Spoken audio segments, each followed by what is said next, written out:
Hello friends, Dr. Nels here, and this week we're coming to you with information on communicating in a crisis.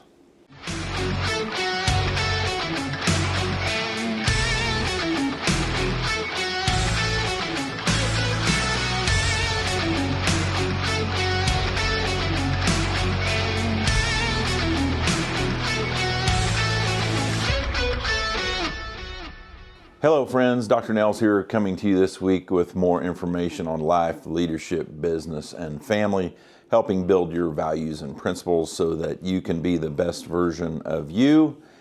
And as we said, this week we're going to talk to you about communicating in and through a crisis. And as we think about that, I want you, as you're watching this and listening, I want you to think about maybe it's a family event. Maybe it was a community crisis. Maybe it was a crisis in the team you lead. Maybe it was a crisis in your business.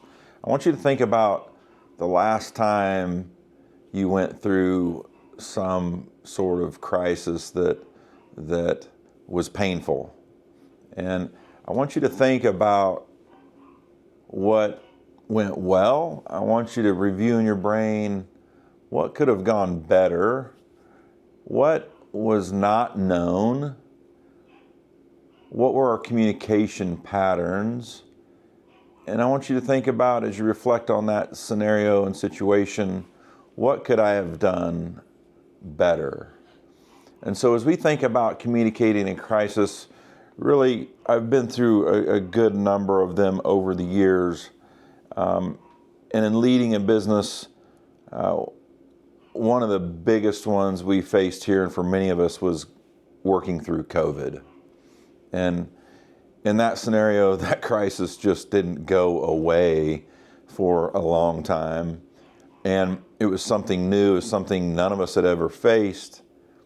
It was something that we had clients across the board on what they expected out of us. And we were trying to navigate literally on a daily basis what we were being told, what we were being educated with, and what to do. And through that scenario, we stepped up our cadence. And so my number one rule when it comes to handling and communicating and dealing with a crisis is step up your cadence, right? And in the consulting world that I'm in, we recently went through a recent crisis, and it spurred me to step up my cadence acutely in communications. And so again, number one rule in communication in a crisis is step up your cadence. If you have no cadence at all, I'm sorry, pick it up. Start a cadence today, how you're sitting down formally with your team, not informally, and you're communicating your vision, mission, values, principles. You're communicating the processes, procedures. There's a lot of different things and things we have to communicate with our teams of people to get everyone aligned and on the same page. Those things happen all day, every day, whether you do it daily in a daily huddle, once a week in a daily meeting, once a month in a staff development meeting, once or twice a month in strategic meetings. Those are things that should be going on today naturally and occurring on that scheduled cadence.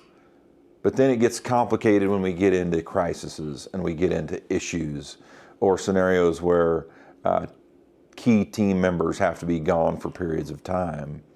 And so in COVID, we stepped up our meeting cadence to where it was every single day, right? And the daily huddle and what's going on in the outside world. What does the outside world expect of us?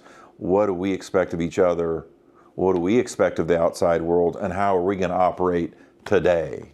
Because literally in COVID, how we operated one day may change the very next.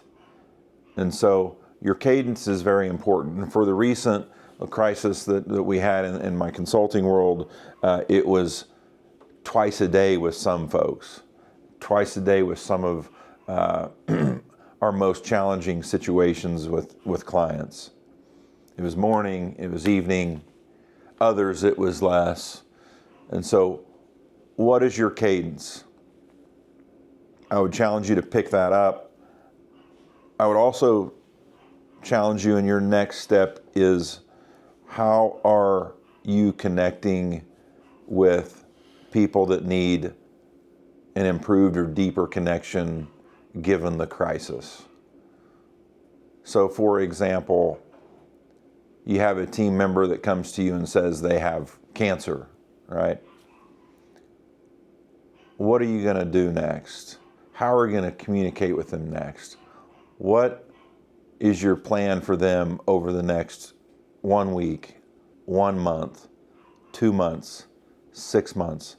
And as we know with cancer and all the variable outcomes today, that is also changing a little bit like COVID as you walk through that journey with a team member looking to get healed, right? So do you need to speak with that person? Do you need to be checking in with them every day? Just saying, hello, I love you. Or, hey, I'm praying for you right now. What connection are you making with the people that need the connection the most? So that's point number 2. Number 1 is picking up your cadence. Number 2 is, who are the people I need to connect deeper with? And then number 3, in a crisis, we have to do our absolute best as leaders to create vision in the unknown. And that is difficult to do because we don't know oftentimes what's going to happen, where we're headed. But we must do our best to create safety and care in the unknown, because the unknown creates fear in people. And so our job as a leader is to do our best to attack what we know, discuss the facts, come up with your action plan for the day, the week, whatever it is, to create some knowns for your people to create more safety and decrease their fear in their mind. Those are our greatest opportunities in communicating in and through a crisis. Number 1, pick up your cadence. Number 2, connect with those that need a deeper connection. And number 3 is doing your absolute best to create more knowns through facts, reducing their fear in the unknown, and keeping the team, keeping the organization, keeping your family moving forward in the unknowns, focused on facts and taking action today with what we can take action on. So I hope you like this information. Click subscribe here. We're thankful you joined us. We'll see you next week.